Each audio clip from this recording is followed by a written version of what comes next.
व्यवहार देखो तो कुछ अलग होता है। इसलिए किसी का खाने पीने, किसी का ऐसा देखकर कभी किसी के प्रति घृणा नहीं करना चाहिए। उसके कर्म होते हैं, किसी का कर्म ब्राह्मण का है तो किसी का कर्म जी ये सब माछी पकड़ना होता है, किसी का कर्म खेत वाणिज्य व्यापार होता है। ये जो कुछ दिया है परमात्मा ने दिया है। इसलिए हम बोलते हैं रंगवतु जी महाराज का सूत्र है, जिधर देखो इधर तू ही तू। खूनी ना खंजरो मातु, प्रिया ना चुंबन मातु। कितनी बड़ी बात कही। खंजर मार रहा वो भी तू है, खंजर खा रहा वो भी तू ही है। कोई घनघोर जंगल में कोई सिंह गर्जना कर रहा है वो भी तू ही है। अन्न भी तो है और अन्न खाने वाला भी तू है, और आपके सिवा तो कोई है ही नहीं। इसलिए जीवन को आह्लादित प्रफुल्लित बनाने के लिए सबसे बड़ी बात है किसी के प्रति घृणा नहीं, किसी के प्रति कभी नफरत नहीं, शत्रुओं के प्रति भी नहीं, दुश्मनों के प्रति भी नहीं। और ये स्थिति प्राप्त करना कोई छोटी बात नहीं, पूरा जीवन निकल जाता है। इस बात को जीवन में सार्थक करने के लिए बहुत समय निकल जाता है। दुनिया तो बड़ी विचित्र होती है। हमने बहुत बार एक चरित्र कहा, अत्रि महाराज अनसुया जी कितने बच्चों को पालते थे, कितने बच्चों को पोषण करते थे और कितनी विद्या का दान करते थे। जब अकाल पड़ा तो कोई नहीं विद्यार्थी रहा, नहीं कोई बच्चा रहा, नहीं कोई शिष्य रहा, नहीं कोई सेवक रहा, सब भाग गए थे। ये दुनिया बड़ी विचित्र है और विचित्र दुनिया में आपको रहना है। और हम सभी जानते हैं उगता हुआ सूर्य सब उसको प्रणाम करते, सूर्य जब अस्त हो रहा है तब अपने बारी दरवाजे सब लोग बंद करते। हमारे जीवन में भी ऐसा ही है। अच्छे दिन आते तो सब लोग प्रणाम करते हैं और बुरे दिन में आपके सामने कोई देखने वाला भी नहीं। ये दुनिया का व्यवहार है। जैसे गुलाब के छोड़ पर कांटों के बीच में गुलाब महकता है, खिलता है, हंसता है, उसको कभी तीक्ष्ण कांटों का डर नहीं लगता, कभी नहीं, ये खिलता रहता, हंसता रहता है। मैंने बहुत बार ये कहा है, एक बार गुलाब के पुष्प ने किसी को पूछा कि इतने तीक्ष्ण कांटों के बीच तू क्यों इतना मुस्कुरा रहा है, इतने तीक्ष्ण कांटों का तुझे डर नहीं लगता? तब गुलाब ने कहा था, मेरी मुस्कुराहट और मेरी खुशबू से ये तीक्ष्ण जो कांटे हैं ना वही मेरी रक्षा करते हैं, क्योंकि आपकी मुस्कुराहट, आपकी प्रसन्नता, आपकी खुशबू ये आपके लिए कवच बन सकता है। और बहुत कम लोग होते जो प्रसन्न रहते हैं, जो अपने मुख पर प्रसन्नता और मुख पर हंसी रहती है। मैंने पहले दिन भी कहा था, मुस्कुराहट परमात्मा के श्रेष्ठ वरदान है। इस सबसे बड़ा परमात्मा का वरदान मुस्कुराहट है। हंसते गाते जहां से तो निकल, गीत है ना पंक्ति, हंसते गाओ, हंसते गाते जहां से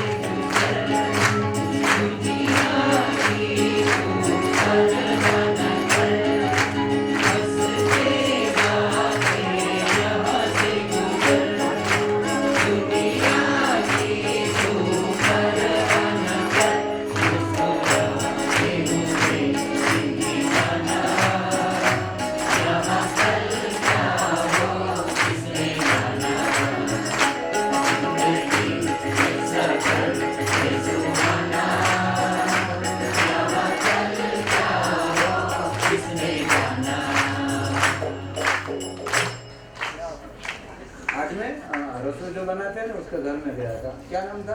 हरीश भाई, बताइए क्या बोलो, क्या नाम? किरण भाई ने रसोई जो बनाते किरण भाई, तो मैंने खबर पड़ी कि बापेश्वर महादेव ने अपने कथाમાં આવતા જયરામગીરી બાપેશ્વર આપણે કરમસર बहुत बार આવ્યો છે। हमारा बहुत प्यारो साधु होते हैं, बहुत हमारा जूना महात्मा।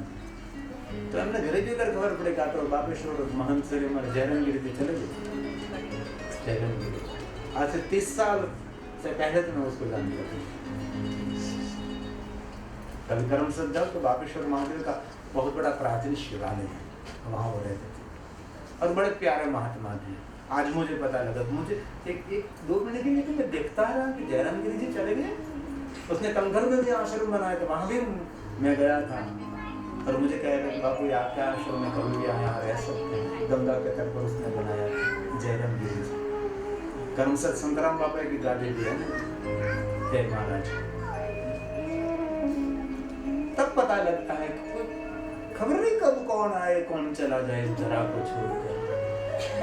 ये बहुत रहस्य से भरी हुई बात है। दुनिया तो रहस्य है नहीं पता नहीं, लेकिन जीवन तो बड़ा रहस्यमय है।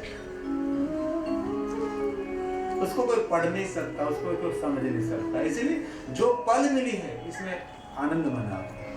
हमारे ओशो रजनीश कहते थे जब सूर्य उग रहा है तब दीपावली मनाना चाहिए। सूर्य उग रहा है और भगवान को बहुत आभार व्यक्त करना चाहिए कि भगवान कितने लोग सो गए सुबह में उठे नहीं, और भगवान आपने हमको सुबह दिखाई, हम आभार व्यक्त करते हैं। आपने एक दिन दिया हमको, जीने के लिए जीवन दिया आपने, ये बहुत बड़ी बात होती है। कभी अवसर में चित्रकूट जाऊं तो कामद वन में जाना चाहिए। कामद वन में ऋषि मुनियों की तपोभूमि, जहाँ कामदगिरी पहाड़ भी है और कामदगिरी पहाड़ की परिक्रमा भी होती है। ये कामदगिरी पहाड़ भी शिव का प्रतीक माना जाता है। कामद वन इसलिए कहा है कि वहाँ ऋषि मुनि जब तपस्या करते उसकी कामना की पूर्ति जल्दी हो जाती थी, इसलिए विशेष करके कामद वन में तपस्या करने के लिए महात्मा जाते थे। और अत्रि महाराज ने भी कामद वन में ही आश्रम बनाए जो माता अनसुया का स्थान है। और आश्रम के सामने ही मंदाकिनी गंगा है। एक अलकनंदा है, एक मंदाकिनी, यमुना और एक गंगोत्री, 4 धाम है ना। एक गंगा और एक यमुना, अलकनंदा। अलकनंदा कहाँ से निकले तो अलकापुरी से निकले, जो शंकर भगवान का सखा धनेश्वर मित्रम जो कुबेर रहता है, कुबेर की नगरी का नाम है अलकापुरी। कुबेर का नाम है अलकेश, लंका में रहता उसका लंकेश। तो उसमें सुंदर अलकापुरी नगरी से निकली हुई ये गंगा, उसको अलकनंदा कहा जाता है। और एक है मंदाकिनी। ये मंदाकिनी जब वहां से निकले तब दर्शन हुआ, लेकिन बाद में लुप्त हो गई और फिर कामद वन में वो दिखाई दी। ये मंदाकिनी, तो वहां उसके तट पर उसका सुंदर दिव्य आश्रम है। कभी अवसर मिले तो जाना चाहिए। अनसुया के तपस्थली और अत्रि महाराज के तपस्थली। और अत्रि महाराज ने वहां भगवान महादेव की उपासना की और अत्रेश्वर महादेव लिंग की वहां सुंदर स्थापना की। भगवान अत्रेश्वर महादेव, अत्रि महाराज के द्वारा प्रकट हुए भगवान महादेव, इसका नाम है अत्रेश्वर महादेव। तो सुंदर आश्रम बनाकर रहते थे। बहुत सारे विद्यार्थियों को विद्या दान करते थे।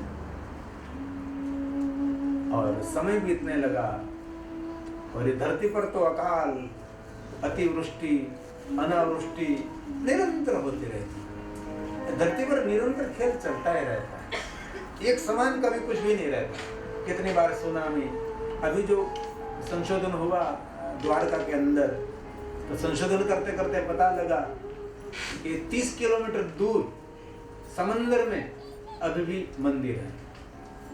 30 किलोमीटर अंदर अजी की द्वारका है।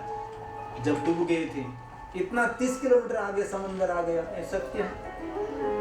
एक खोजकारों ने संशोधन किया है और लाखों का खर्च इसमें कर रहे हैं सरकार संशोधन करने के लिए। समंदर के अंदर अभी भी वहां महल, राजमहल, इसके अंदर बहुत कुछ है।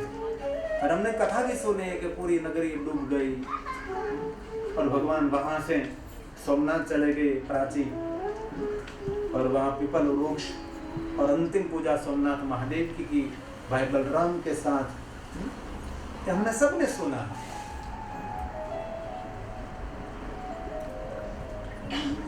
तो अकाल पड़ा, एक साल बारिश नहीं, दूसरे साल बारिश नहीं, तीसरे साल बारिश नहीं, और धीरे धीरे धीरे पानी मिलना बंद हुआ। झरने सब कुछ सूखने लगे, सब कुछ खत्म होने लगा और वृक्ष सूख गए, पक्षी सब उड़ गए। जहां देखो वहां बस सुनसान, एक निराशा भरा हुआ पूरा वातावरण निर्माण हुआ।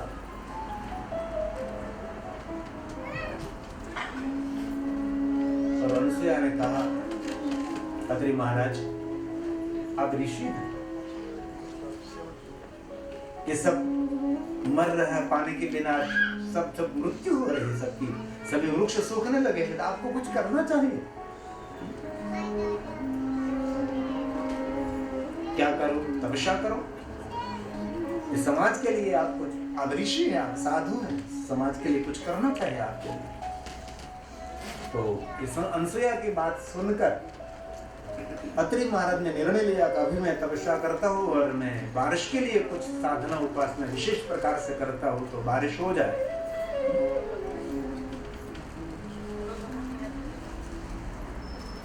तो अत्रि महाराज ने जल के आचमन लेकर पवित्र कर किया और एक प्राणायाम, दूसरा और तीसरा प्राणायाम, और तो समाधि के माहिर थे और ध्यान करते करते अत्रि महाराज समाधि में चले गए। समाधि में चले गए मतलब समाधि कब छूटे तो पता नहीं होता, जैसे लंबे समय तक तो समाधि रहती,